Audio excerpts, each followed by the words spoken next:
The fire burned low in the middle of the broken forest. Ash covered the trees like gray snow. The air smelled like blood and smoke. A tall human soldier named Ethan sat alone near the fire, clutching his side. His armor was torn, his breathing slow. He had been separated from his squad after the alien ambush. Everyone else was probably dead. He didn't know how long he'd been lying there. The alien world had 3 moons, and all of them now hung in the sky above him like cold white eyes. His gun was empty. His arm was bleeding. But Ethan refused to die just lying down. There was something moving in the shadows. He had heard the growling once already, too soft to be a machine, too wild to be human. He tried to stand, but his leg gave out. He collapsed back beside the fire, gasping for air. Then she stepped out of the trees. Tall, pale-skinned, eyes glowing silver, long black hair hanging wild around her shoulders. Her ears were pointed like a wolf's. Her legs were strong and covered in fur. Her hands had claws, but they weren't raised in attack. She was watching him like a predator, but there was something else in her eyes. Confusion, curiosity, maybe even sadness. Ethan's heart pounded. He couldn't run. He couldn't fight. He just waited. She sniffed the air like an animal and slowly walked closer. She moved like a hunter but didn't strike.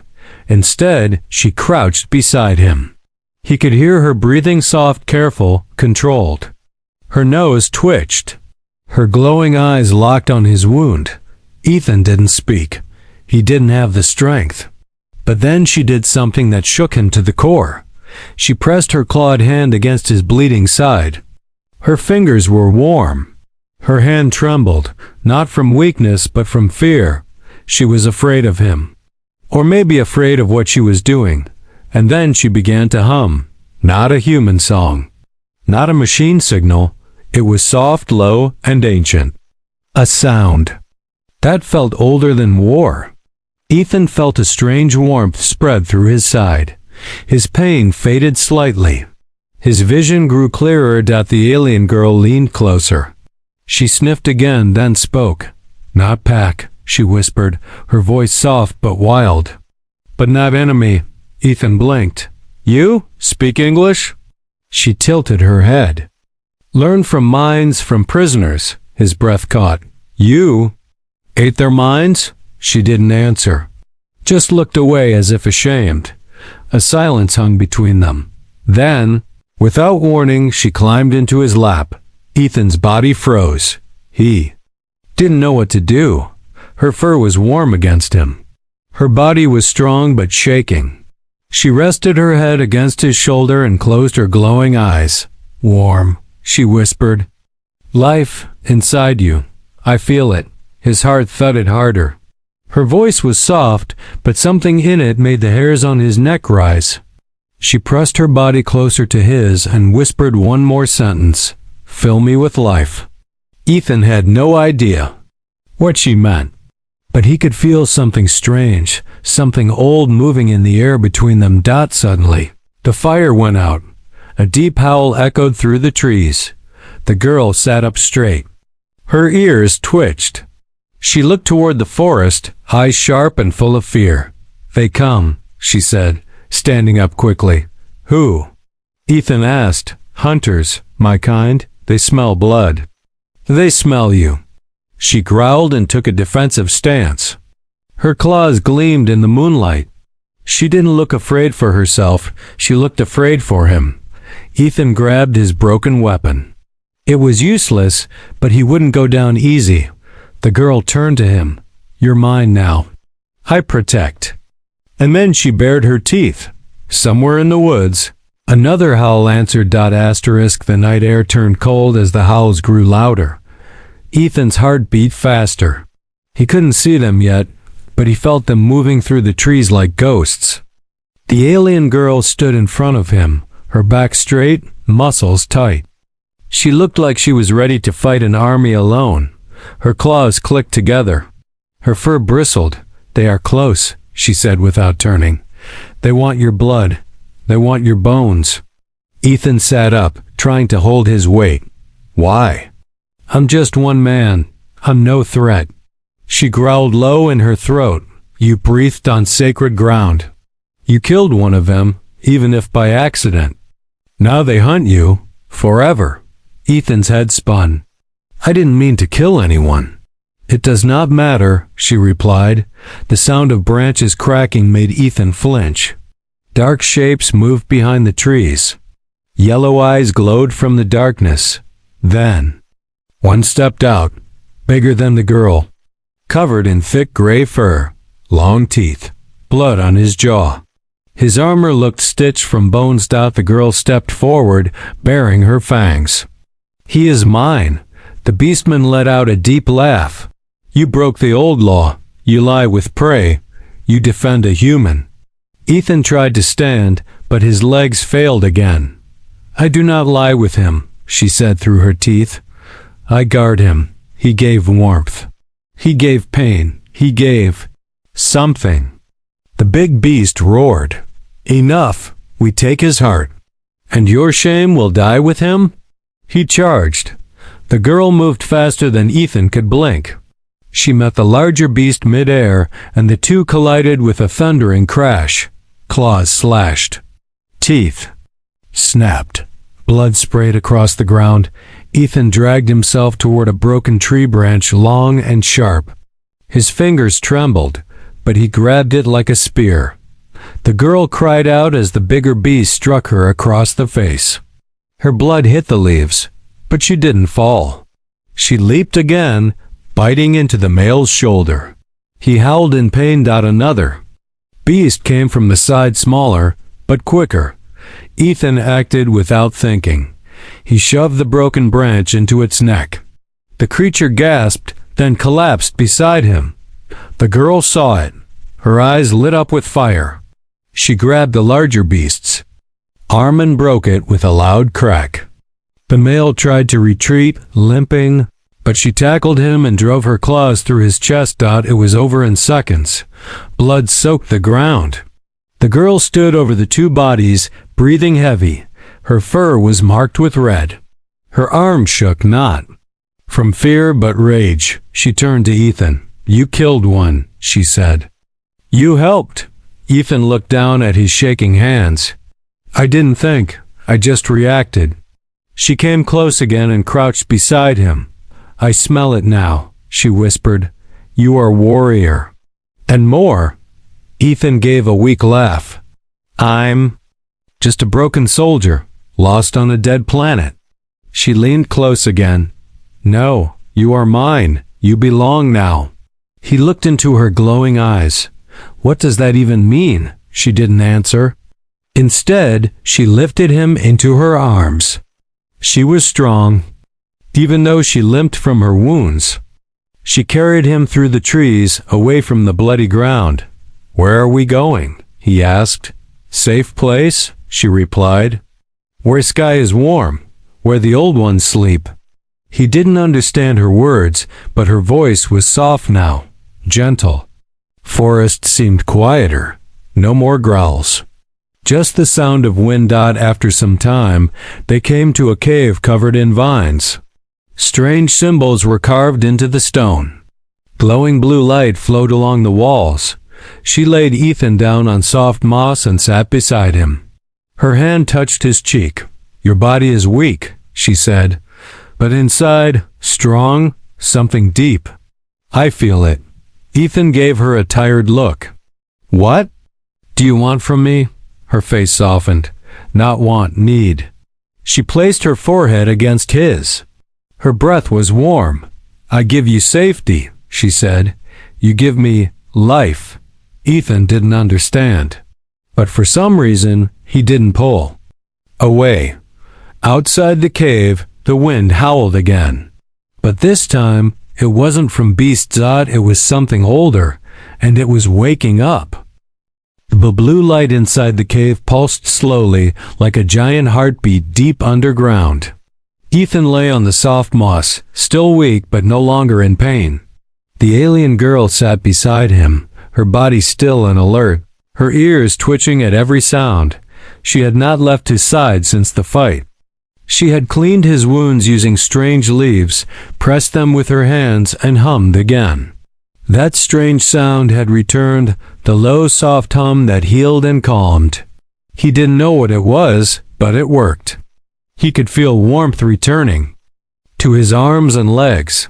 "What is this place?" Ethan finally asked. She looked around the glowing cave. "Old place, before the war. Before my kind lost the stars." Ethan slowly sat up, wincing a little. "And you brought me here. Why?" She didn't answer right away. Then she touched her chest. "I was born here, but not as I am now. My people were once like you. Then the blood changed." Ethan frowned. "Changed how?" She hesitated. "We opened our bodies to the stars, to power. It made us strong, fast, but hungry." She turned her face toward the wall where strange symbols glowed blue. "We became beasts. Some forgot words. Some forgot mercy. Some forgot love." She looked back at Ethan. "I remembered, but only a little. When I saw you, it came back." Ethan leaned against the wall, trying to understand. "You said you need something. What is it you want from me?" She crawled closer, her body low and careful like a wild cat. Her hand rested lightly on his chest. "There is a way," she whispered, "to stop the hunger, to stop the war inside us, but it needs a spark." Ethan looked at her carefully. "What kind of spark?" She closed her eyes. "Human life, not just blood, not just body, but your will, your pain, your soul." He stared at her. "You want to take my soul?" "No," she said quickly. "I want to share it." He was quiet. His thoughts raced. This was insane. He was a soldier, not some chosen one from a fairy tale. And yet, there was something inside him that didn't say no. He had lost everything in this war, his squad, his ship, his purpose. Maybe this was what was left. Maybe this was why he was still breathing. Suddenly, the cave shook. Dust fell from the ceiling. The glowing symbols flared brighter. The girl jumped to her feet. Her ears twitched again. She growled softly. "They are near," she said. "More of your kind?" Ethan asked. She shook her head.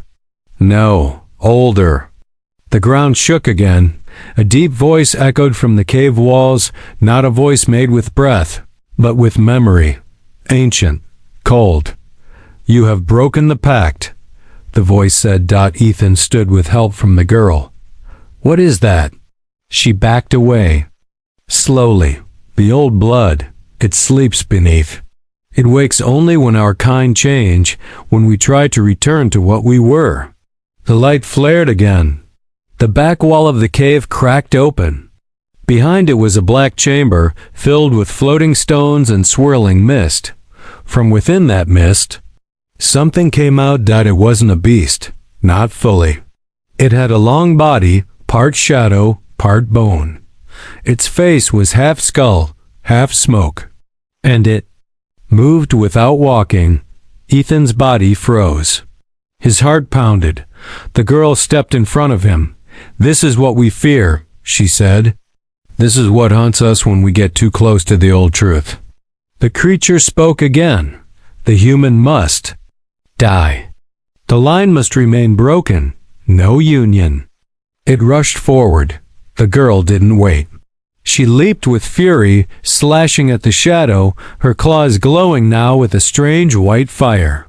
The creature screamed, a horrible sound that made Ethan's ears bleed. She fought hard, but the shadow was strong. It struck her across the back, sending her crashing into the stone wall. Ethan didn't think. He grabbed a glowing stone from the ground, one that pulsed with light, and threw it at the creature. It hit. The shadow screamed again and pulled back. The girl looked at him, surprised. "You touched the stone," she said. "It accepted you." Ethan helped her up. "What now?" Her eyes lit with hope. "Now, we fight together." The creature roared again and came toward them, and they stood. Side by side, beast and man ready to face the darkness. Asterisk, the black creature screamed again, shaking the walls of the ancient cave. The sound cut through stone and bone. Ethan could barely hear his own heartbeat over it, but the girl didn't back away. She stood tall, her body still bleeding, but her spirit stronger than ever. Ethan gripped the glowing stone in his hand. It pulsed like a heartbeat, stronger now, almost alive. He didn't know what it was, but when he touched it, something inside him changed. He didn't feel fear anymore. He felt connected. The girl's voice was low. You're part of it. Now the old blood knows your name.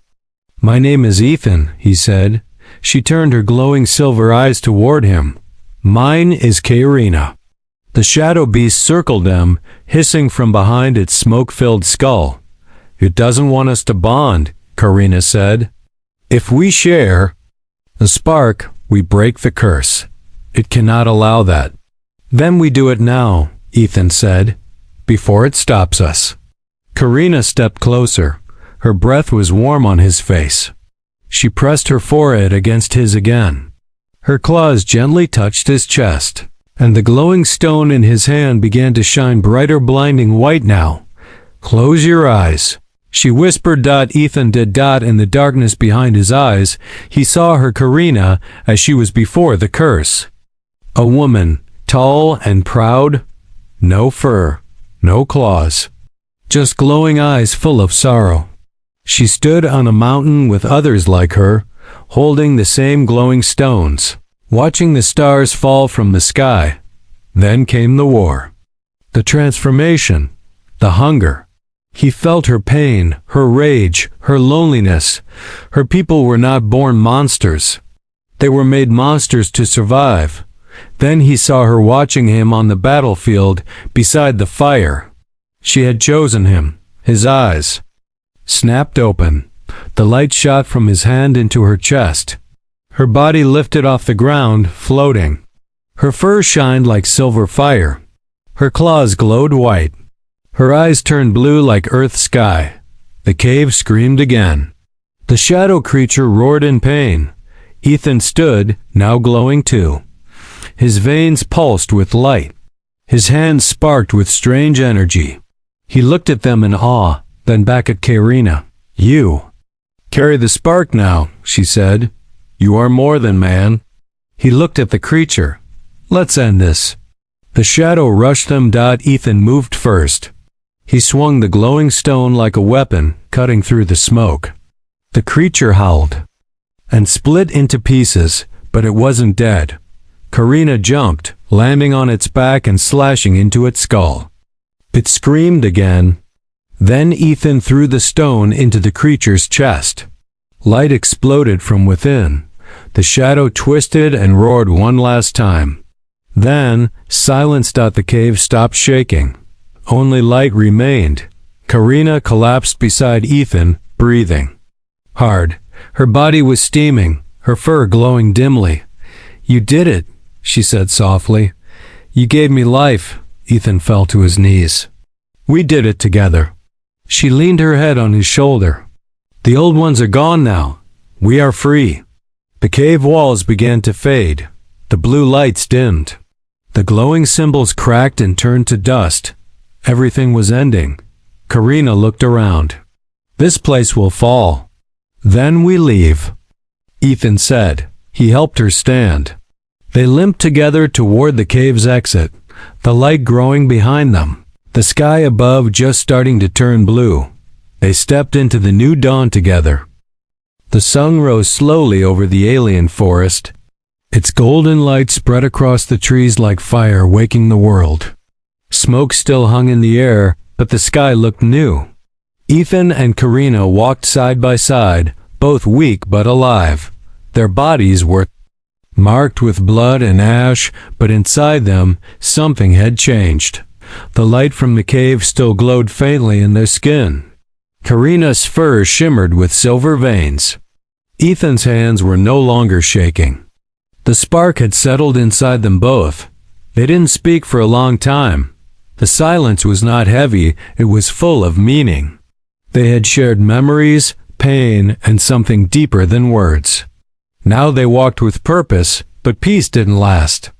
Long dot near the edge of the woods, Karina stopped. Her ears twitched. Her eyes narrowed. "They are waiting," she said. "Who?" Ethan asked. "My old pack."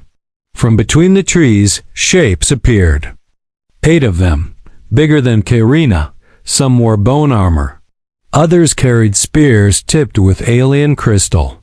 All of them growled low as they saw Ethan. One of them stepped forward. He had gold fur and a scar down one eye. His claws were longer than the others. His voice was deep and sharp. "You return with prey," he said to Karina. "You stink of his blood. You stink of the old light." Karina stepped in front of Ethan. "He is not prey. He is spark."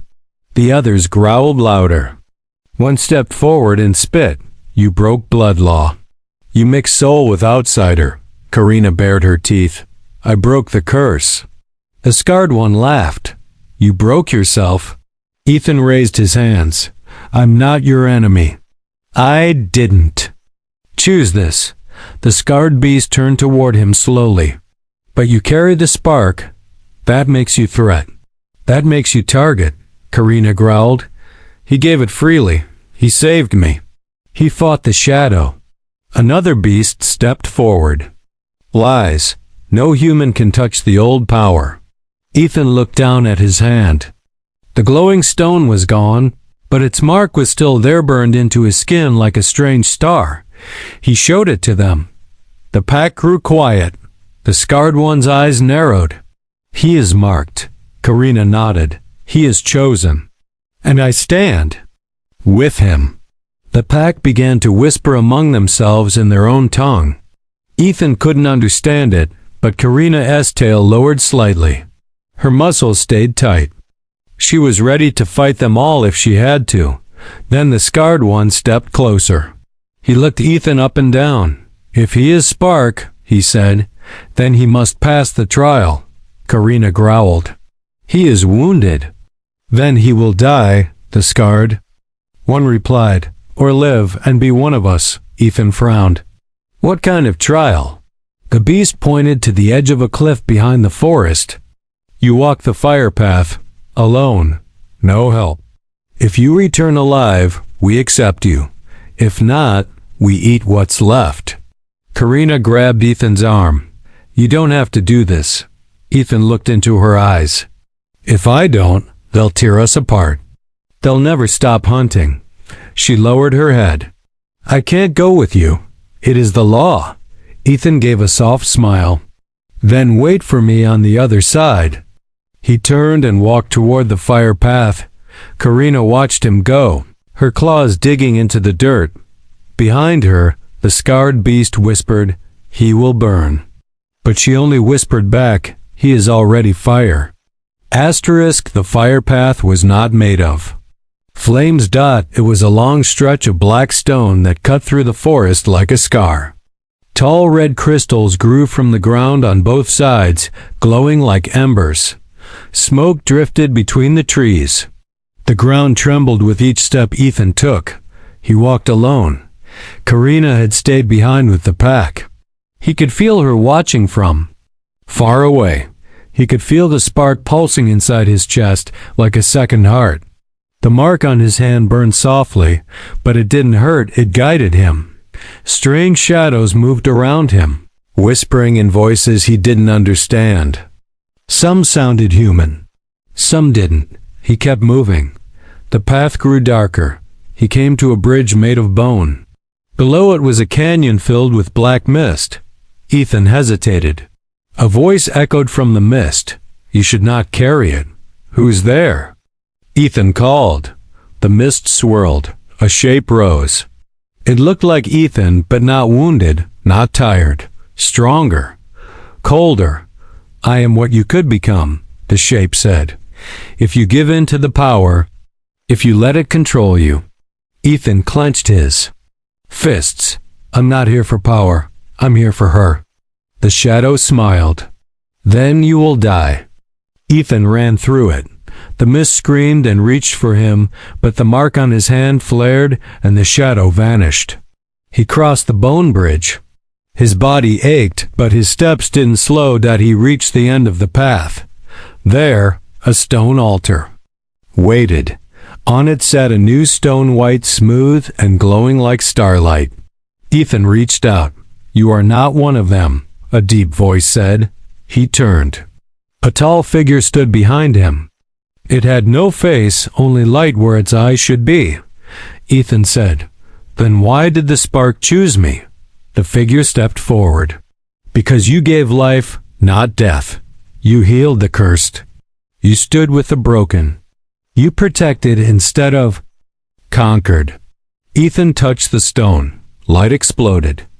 Flashes filled his mind, Karina's first memory, her people in their true form, the curse that had changed them, and the spark searching for a bond through generations, until it found Ethan.